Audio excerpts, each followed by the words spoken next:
Hey guys, so I just finished planning our next 6-week semester of school, and while I was planning it, I grabbed my cell phone here and there and just took a couple of videos of me planning the lessons. If you've ever wondered exactly how I plan, I've kind of mentioned here and there that it's pretty scatterbrained. I have a system and a printout that I use to plan, but I just kind of sit down and get as much done as I can get done in that week we have off between each 6-week semester. So I just kind of did like a real-time plan with me video. I hope this helps if you've been wondering how I school plan. And so here we go, let's get started.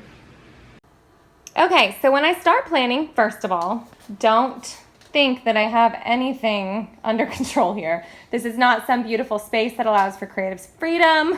I have to plan when I can. And today I'm stealing some time to plan, like 20 minutes here. And so I've got a bunch of clutter. The garbage can's not even closed. It's just a mess. So don't think that I have this like perfect school planning routine. Anyway, so I initially start when I'm planning for 6 weeks at a time, and I write the dates and the week numbers here so that I go up through 6 weeks. So I'm doing 25, 26, 27, 28, 29, and 30. And then I write the calendar dates in too, just for reference. And then what I do is I start with the hardest subject to plan. So for me, that's science, and that's because it includes a textbook reading, it includes a workbook, it includes experiments, and then for us, for science, because we live in Florida and we're doing swimming creatures, oftentimes it includes some kind of field trip or something that we can do a little extra beyond the textbook just because of where we live. So this holds a lot of weight in our planning because I like to plan our days, especially if we're going to have some kind of field trip or extra project involved. So I'm going to go ahead and get started planning, and then I'll show you what I did here for science. Okay, I just finished. So basically what I did here is I broke down the number of chapters I wanted to finish over 6 weeks and decided if it was going to take us 1, 2, or 3 weeks for each chapter. And then I listed here everything we needed to read, all of the activities, and any notes for any experiments that we may need. So there's, it's broken down by week, and then if we have a field trip involved, for this one I just said need project supplies because it's complicated and I don't know by the time we get there 6 weeks from now if we'll have like the certain types of batteries, etc. So I just wrote down need project supplies, so I know that I need to get on Amazon and order that before the day we do that project. So that's that. That is the science planning portion here. I'm going to close this all up and take a mind break for a little while because I'm mentally fried from that. It's kind of hard to like just do a quick overview of the chapters and jump ahead and know where we need to be 6 weeks from now, but I definitely prefer it to planning an entire semester at a time. And my kids each have their own notebooking journal. Otherwise, I would also be making copies and sticking it in a folder here. So I mostly just follow the what's it called?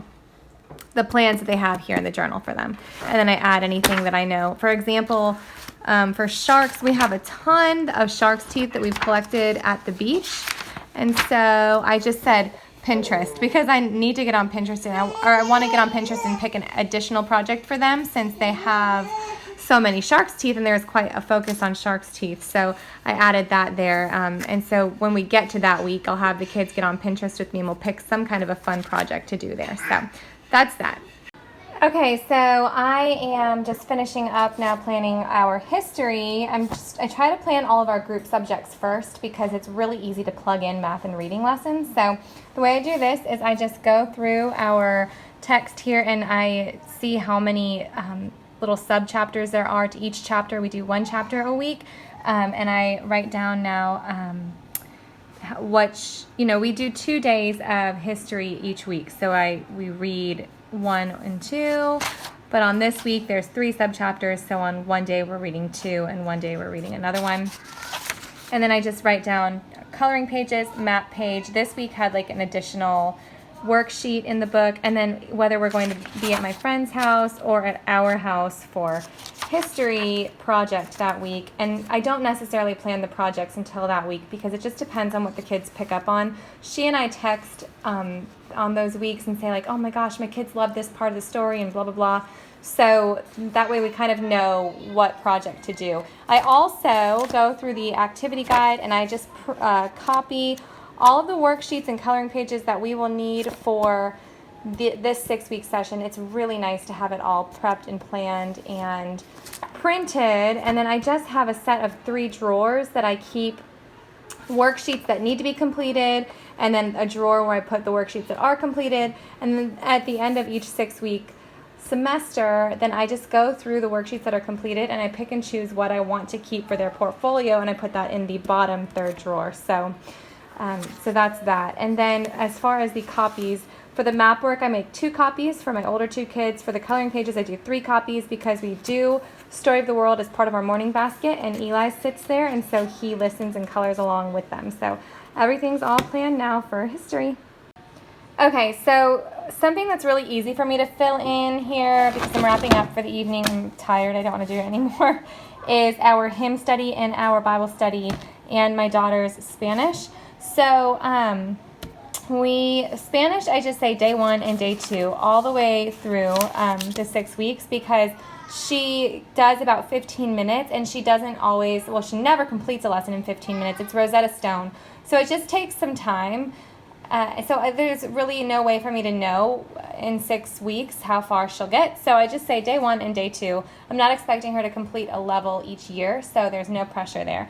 And then for hymn study, I just say it's going to take us 3 weeks per hymn. So we do 2 hymns per 6-week semester. I just printed off and bound this book with the hymns that we wanted to do for the year. So, excuse me, I just said we're going to do Old Rugged Cross, and for the first 3 weeks, so that's Old Rugged Cross day 1, 2, 3, and 4. If we don't do it with our morning basket time, then we sing it with John in the evenings now with our new schedule.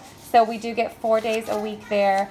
So there's Old Rugged Cross, and then we're doing He Lives. So then there's He Lives day 1, 2, 3, 4, and that's all the way through for the 6 weeks there. So it should take 3 weeks for each hymn. We're focusing on some Easter type of hymns just because Easter's coming up. So we've got that.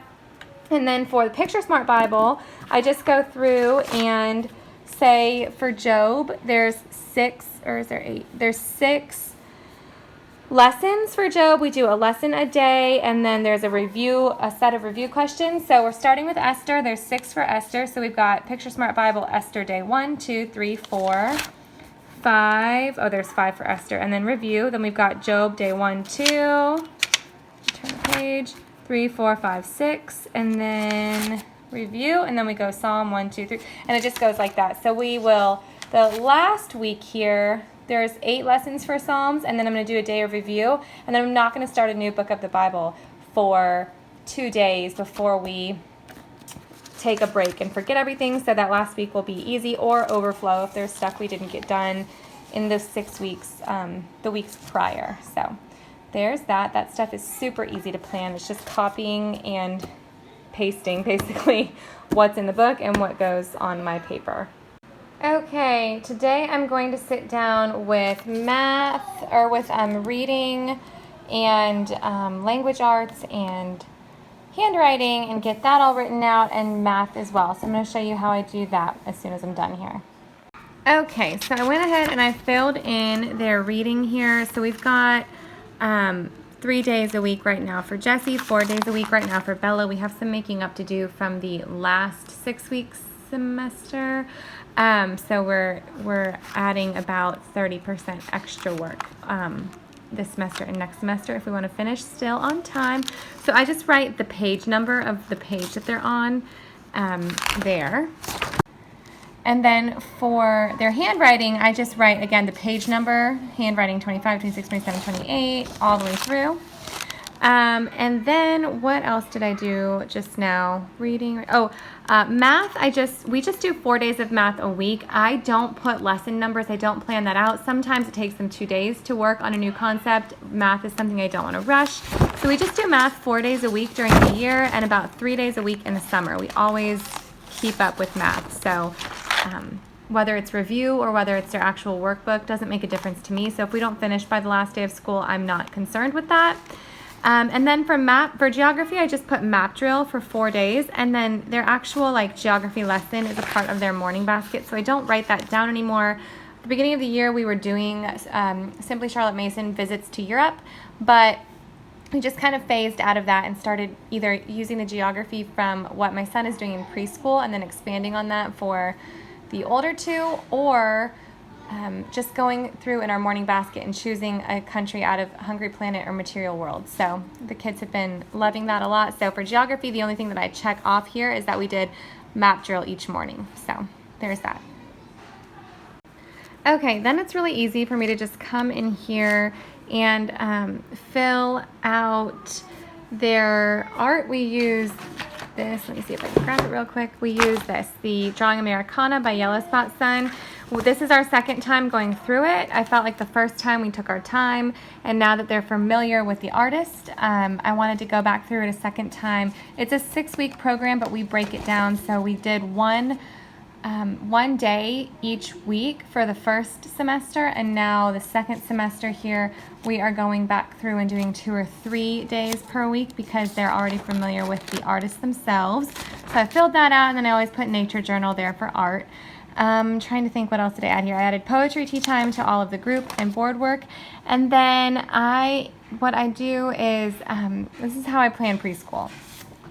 On this side, because at the beginning of the year I didn't recreate this, and next year I'm actually going to have to do a page per kid, but right now I can kind of cram them together. For preschool, I just put the letter that we're doing that week. We're doing the letter G again. We did it once already this week, or once already this school year, but then during the holidays we kind of switched to doing more seasonal and holiday themed preschool weeks instead of doing letters of the week. So I'm going to go back through and start back here, which is where we left off. And then I put a book and the projects specific to that book. And then I leave room over here for art and craft because my kids, my older two, like to participate in the 5 in a row book that we're doing. So I'll scroll Pinterest the week of and fill it out over here. So I plan 3 weeks at a time. Right now we're doing 3 weeks per book. So we're going to do 3 weeks on Owl Moon, and the projects, I just have them listed here. And then for the letter of the week with him, we do a letter, and then we go around the house and look for that letter, you know, do like the letter hunt, and then a sweet little snack, an easy little snack that he finds on his letter hunt. It's just like this little tradition that we do.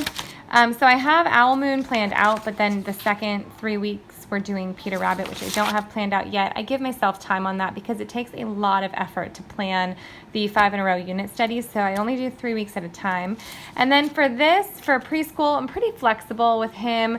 I have just a loose theme and loose plan here, and then I go through and use those colorful drawers, and I just put different preschool toys and games in those for him to do each day of the week. So he likes to do preschool on some days he doesn't want to do too much, some days I don't want to do too much.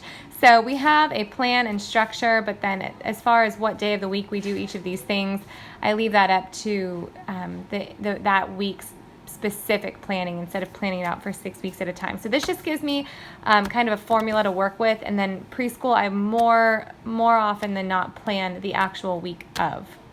And then that's it. So the Bible verses, little notes, field trips, oftentimes I just fill those out the week of, and then we're good to go. We've got 6 weeks planned here. I've got all my photocopies made and ready ahead of time, and that's that. Then Sunday evenings before school, on Monday, I just go through and reset our morning basket and their clipboards with the fresh new work for the week and call it a day. So okay, I hope that was super helpful. I'm going to put some links up here if you want to see my planner, or if you would like to see our curriculum choices. All that information will be up in the corner.